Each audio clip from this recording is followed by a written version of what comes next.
Eh mais JM, t'as pas l'impression de gratter des vues avec ta vidéo en 2 parties? Tu serais pas en train de racoler sec avec tes suspens? Et encore une fois, ils vont penser quoi les gens?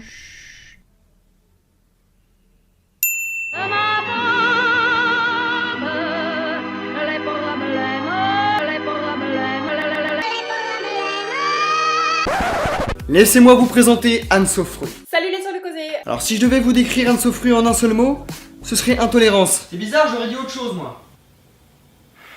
Intolérance. Vraiment. Non mais vraiment, qu'on soit bien d'accord, je ne cours pas ici à la rescousse de ton non-abonnement, et ton avis ne regarde que toi. Mais ça me fascine cette idée d'intolérance qui tourne en boucle comme un vieux disque rayé. Des véganes avancent des faits, ça parle d'intolérance. Des véganes avancent des chiffres, ça parle d'intolérance. Des véganes avancent des études, ça parle d'intolérance. D'images d'abattoirs, de santé, d'écologie, de justice, de morale, d'éthique ou autre, ça parle d'intolérance. Enfin, ça parle d'intolérance. Surtout dans la bouche de celles et ceux qui refusent de voir leur propre intolérance envers le règne animal non humain. Hashtag touche pas à mon steak. Donc à l'occasion, ce serait cool de savoir quel autre mot qu'intolérance t'avais en tête. Et au passage, petit rappel, tolérance. Attitude de quelqu'un qui admet chez les autres des manières de penser et de vivre différentes des siennes propres. Ce qui fait que les 4 premières minutes de ta vidéo, traitées dans ma vidéo précédente, sont un véritable traité d'intolérance, venant de la part d'une personne s'autoproclamant tolérante. Déjà quand on arrive sur sa chaîne, il y a de quoi avoir des sacrés Rolandra crevés sous le palais, au vu de ces magnifiques vignettes, qui sont quand même extrêmement bien travaillées. Qu'on se le dise. Ouh c'est vilain, ouh que c'est vilain. S'attaquer à la technique, c'est pas très Toltec. Autant on t'attend avec des arguments de fond pour contrer le fond, autant tacler sur la technique, ça vient quelque peu flinguer l'idée d'une critique constructive, je trouve. Sans compter que t'en croises combien des vignettes de l'espace qui cachent des vidéos complètement pétées. Et côté vignettes flinguées, je sais de quoi je parle. Niveau c'est mort, je ferai pas d'effort, ça se pose là. Et par extension, j'imagine que tu ne vas voir que les films dont l'affiche est l'œuvre d'un artiste coté en bourse. Les autres, c'est même pas la peine, quoi. Je comprends ta colère. Mytho! Et je suis moi-même le premier à être outré de voir de telles choses. Des choses? De quelle chose on parle? Toi, je sens que tu vas déraper sur les vidéos d'abattoir. Je te vois venir avec ton « Non, mais c'est vrai, c'est dégueulasse. Les animaux, on les mange, mais... faut les tuer avec respect, quoi. Avec respect. Humainement, bien sûr, avec respect, Oui.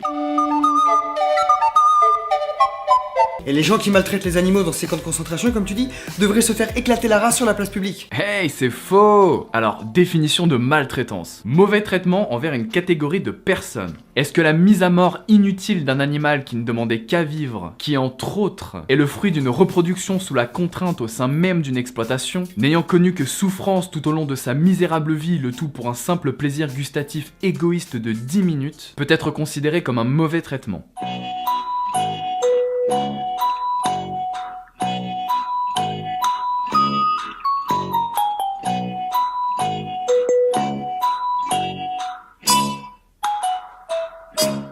C'est la mer noire. Oui! La réponse c'est oui! Et alors, concernant ces gens qui maltraitent les animaux dans ces camps de concentration comme elle le dit, ne doivent en aucun cas se faire éclater la race sur la place publique. Ah, tu t'y attendais pas à celle-là, T'es choqué. Écoute bien, 3 choses. La première, pas plus qu'il n'existe de gentils véganes d'un côté et des extrémistes de l'autre. Il n'existe pas de personnes faisant correctement et humainement leur travail dans des abattoirs et d'autres qui devraient se faire éclater leur race sur la place publique. Et là, tu me dirais, mais pourquoi? Parce que considérer des niveaux de gravité concernant une action profondément mauvaise, c'est chercher à la cautionner. L'idée est aussi simple que ça, il n'existe pas de bonne façon de faire quelque chose de mal. Tu ne peux pas gifler un enfant pour son bien ou par amour. Tu ne peux pas forcer humainement une personne à avoir un rapport non consentant avec toi. Tu ne peux pas être gentiment raciste. Bon boula, d'accord, ça ne doit pas se dire, etc. Ça reste encore à peu près convenable. C'est raciste, mais c'est gentil. Et ça veut dire quoi se faire éclater la race sur la place publique? Ça va jusqu'où? On déboule cagoulé à 10 bagnoles sur leur lieu de travail pour leur faire sauter les ligaments croisés et leur mettre la tronche gros comme un compteur, ou on va jusqu'à la peine de mort? Elle est où la limite? Elle est où la tolérance? Il est où l'extrémisme? La seconde, les gens que tu juges et condamnes sans même les connaître n'ont pas la même vie que toi. Peut-être que ces mêmes personnes auraient préféré faire des vidéos de critiques de chaînes YouTube, mais peut-être aussi qu'elles n'ont pas eu le choix, pas les mêmes chances que toi et moi. Et qu'aujourd'hui elles font ce métier pour que tu puisses manger des produits issus de l'exploitation animale. La majeure partie des gens travaillant dans les abattoirs sont des victimes faisant d'autres victimes. Parce que je suis pas là pour leur dire ce qu'ils veulent entendre. Et ici, je te parle de ce que je connais. La personne que tu vas maintenant voir un court instant, c'est Mauricio Garcia Pereira, lanceur d'alerte pour L214 qui a dénoncé l'abattage des vaches gestantes. La personne qui le regarde droit dans les yeux, c'est moi. Alors, oui, mais finalement non. Au départ, j'ai pu exploiter les images de cet entretien, mais quelques semaines plus tard, c'était plus le cas. En plus d'avoir été contraint de retirer ma vidéo tout entière, ne plus avoir cet extrait, ça dessert un peu mon propos. Aux grands mots, les grands remèdes, et faute de mieux, je vais te raconter dans les grandes lignes ce qu'on pouvait retrouver dans cet extrait d'1 minute et 25 secondes. Mauricio Garcia Pereira, ancien travailleur pour l'abattoir de Limoges, nous raconte que malgré sa prise de conscience concernant l'horreur de sa spécialité, il s'était senti forcé, contraint de se rendre tous les jours sur son lieu de travail. Cet emploi lui évitait de rebasculer dans la galère et il évoque notamment l'alcoolisme, la drogue et le fait de ne plus pouvoir voir ses enfants. En larmes, il nous rappelle que lorsque lui était enfant, il était heureux, qu'il n'est pas issu d'une famille riche, mais que pour autant il ne manquait de rien. Se voir, je cite, dans le fond du trou, l'a amené à faire ce travail. Mauricio nous explique enfin qu'il pensait que son métier était un métier noble et qu'il faisait de son mieux pour nourrir le monde. Cette personne, pour éviter de survivre misérablement dans la rue, seule, et perdre tout contact avec ses enfants, n'a trouvé que ce métier pour pouvoir sortir la tête de l'eau. Ça n'enlève rien à la gravité des actions entre les 4 murs d'un abattoir, mais ça en dit long sur ces métiers et comment on peut s'y retrouver. Sauf exception, à surveiller de très près, on ne va pas travailler dans un abattoir par plaisir. Et on n'y reste pas parce qu'on adore ce qu'on y fait. Mais pour accumuler des ronds et faire en sorte que des personnes comme toi aient un morceau de steak dans leur assiette, il faut bien le faire. La troisième, tu pointes le problème des maltraitances animales. Mais la finalité de l'exploitation, qu'elle soit bio ou non, locale ou pas, petite ou industrielle, c'est la même pour les animaux. C'est la mort. Aujourd'hui inutile, rien d'autre. Et ces morts par milliards existent parce que tu consommes, entre autres, de la viande et que tu te caches derrière le fantasme de la viande heureuse. Il n'existe pas de bon abattoir respectueux du bien-être animal. Et si les abattoirs existent, c'est parce que tu consommes les produits qui en découlent. C'est aussi simple que ça. Donc, si réellement tu comprenais la colère de ton non-abonnement, tu prendrais position et ne participerais plus, par choix conscient, à ce massacre industriellement orchestré. Ce qui, manifestement, n'est pas le cas. Mais je suis un mangeur de viande,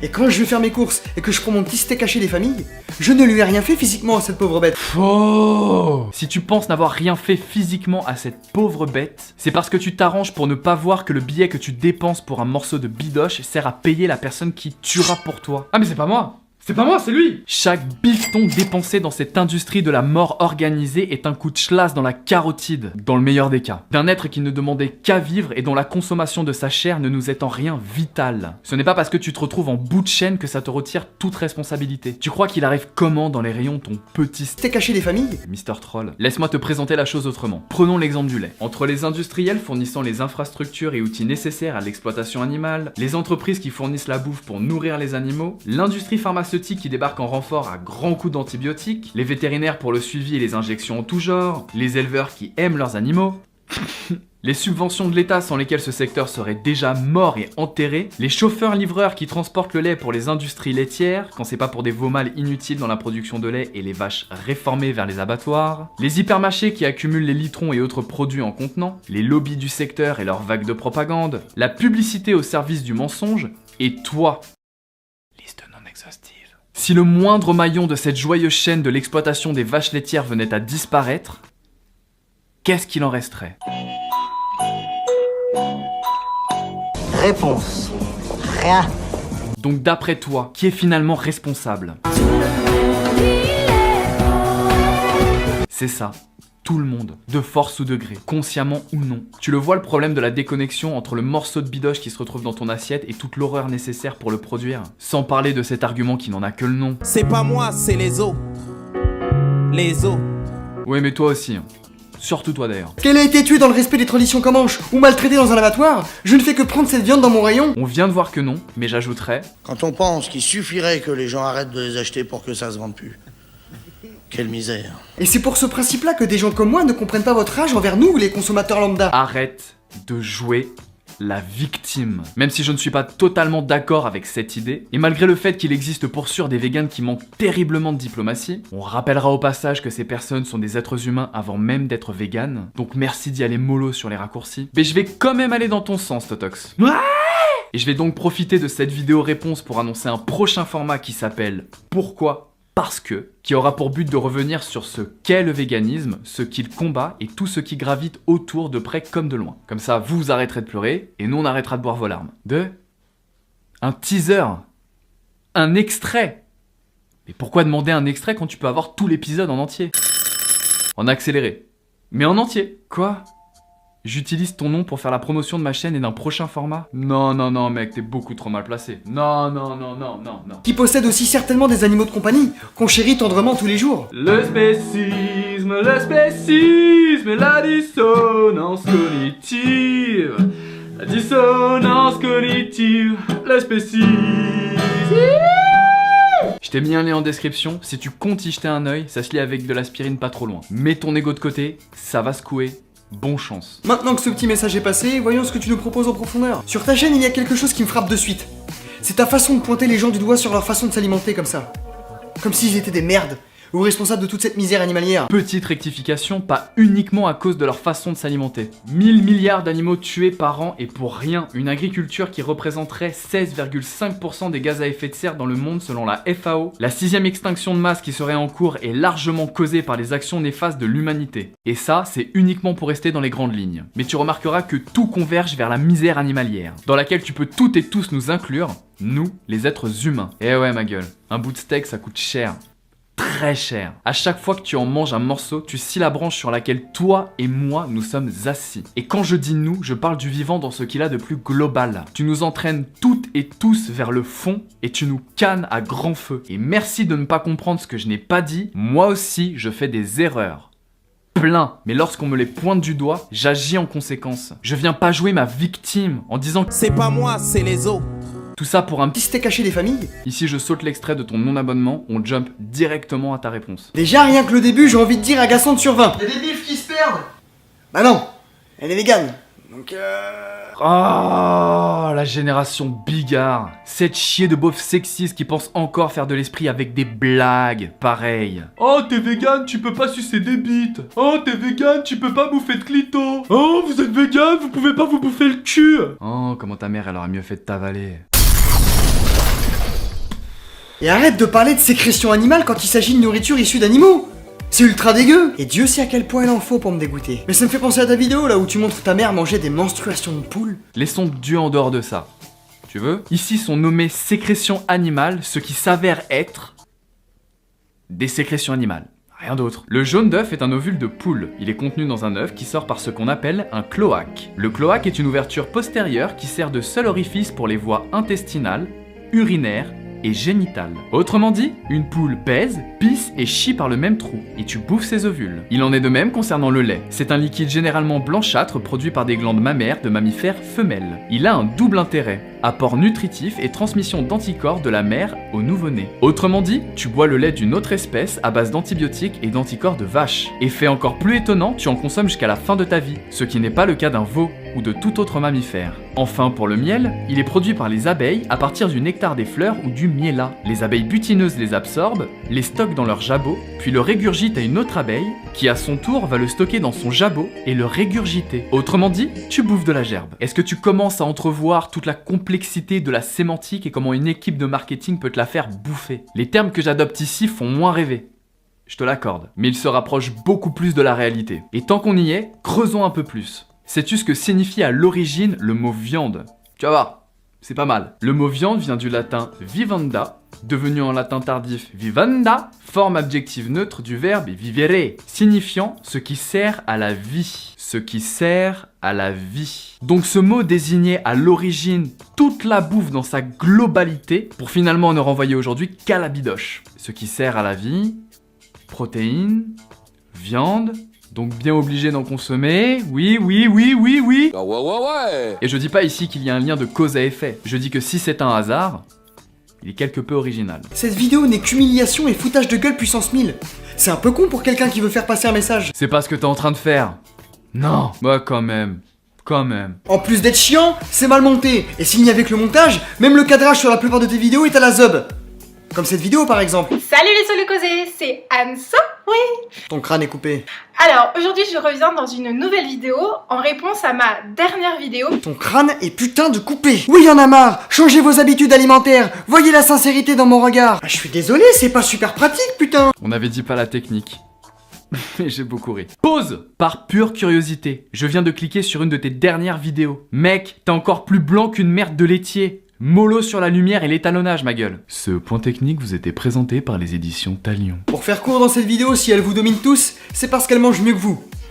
Et de ce fait, elle est parfaite. Semblant de reproches balancés à tort et à travers, auxquels ont dû faire face, je pense, 99,9% des véganes de cette planète, et qui tend à servir de contre-argument flingué. Oui, bah t'as toujours raison, t'as toujours quelque chose à dire, t'as réponse à tout, tu es la perfection incarnée. Non, c'est faux. Ce n'est pas parce que l'on est vegan que l'on tutoie la perfection. Déjà parce que personne ne tutoie la perfection, et qu'ensuite, même en tant que vegan, on peut se planter. Et pas qu'un peu. Le véganisme est un chemin. On avance, parfois on rétrograde, d'autres fois on aiguille plus d'un côté que de l'autre, et il arrive même que l'on stagne. Même si les bases de la cause animaliste pour la libération animale sont solides et indébunkables, le véganisme évolue tous les jours, dans tous les domaines. Et même si en tant que vegan on essaye de l'incarner au mieux, à notre échelle, il peut arriver que l'on fasse fausse route, dans la forme comme dans le fond. Et bim, bim, bim, bim. Grosse perche concernant un futur véganement. Contre moi. Si tout roule, ça ne devrait pas être le prochain, mais celui d'après. Le 9. Histoire de revenir sur certaines choses avancées, certaines positions, certaines évolutions. Donc tu vois, la perfection, c'est une destination sans fin, sans la moindre ligne d'arrivée. Et j'en profite, par ici on n'attend personne pour être débunké. On se débunk tout seul.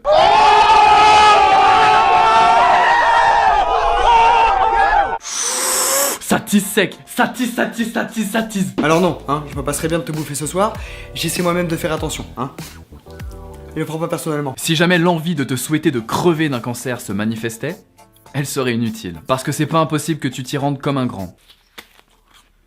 Le prends pas personnellement. Et je passe mon tour concernant le passage qui suit, rien à voir avec le véganisme. Enchaînons. Bon, pour la plupart d'entre vous, vous la connaissez déjà, via cette vidéo où elle s'attaque à Didi Chandoudouy sur sa manière d'être vegan. Mais saviez-vous qu'elle s'attaque aussi à tout le monde pour un oui ou pour un non? Body Time, Thibaut in Shape, Marion Seclin et même Absol. T'es mignon, t'es mignon. Si, t'es mignon. Si, t'es mignon. C'est quoi le principe de ta chaîne, mec? Ah non, ici on s'attaque au contenu, à la forme comme au fond. Oui. Oh mais attends, Absol?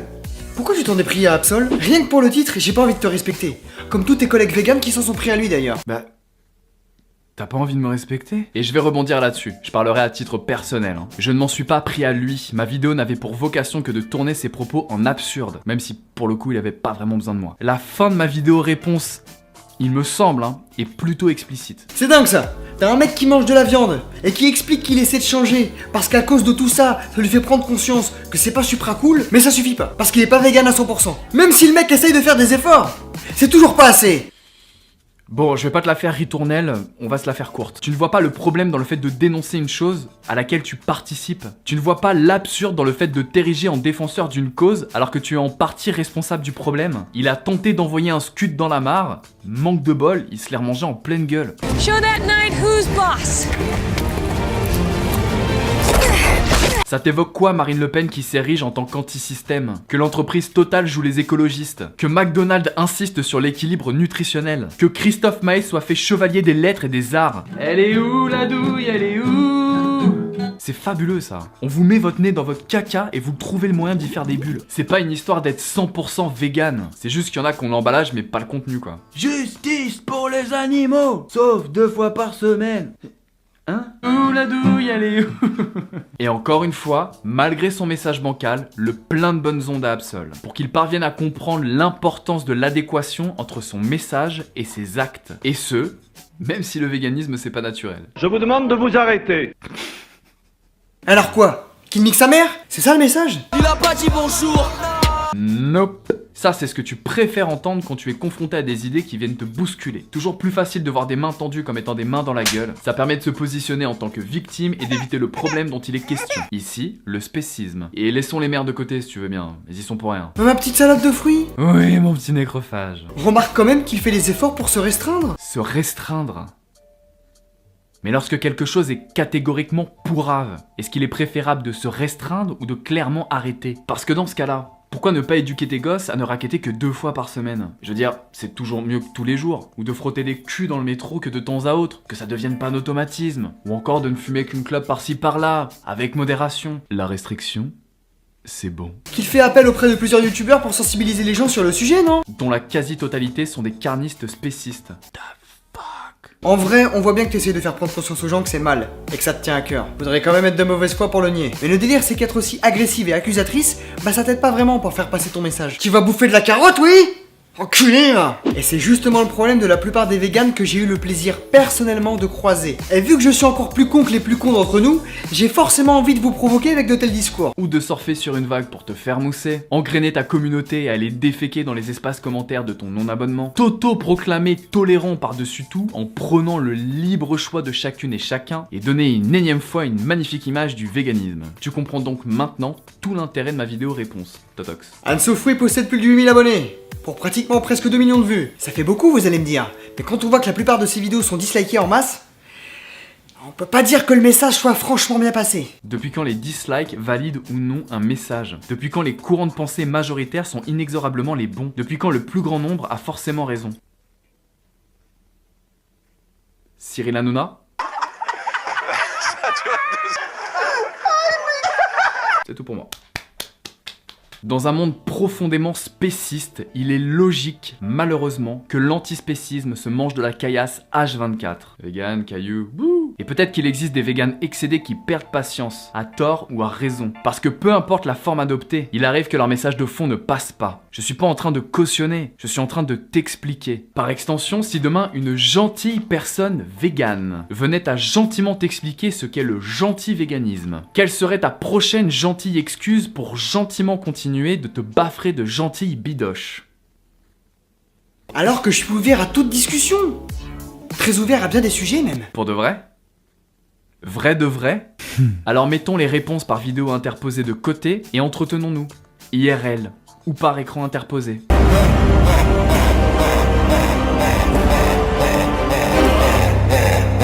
Parlons, échangeons, grandissons ensemble. Viens seul ou accompagné, avec ton poteau Absol si tu veux. Ça nous permettra de revenir sur tout ce qui a été dit. Voilà ce que je te propose. 1 semaine pour répondre à cette offre et 1 mois pour convenir d'une date. Dans la limite du possible, tes conditions seront les miennes. Qu'est-ce qu'on a à perdre?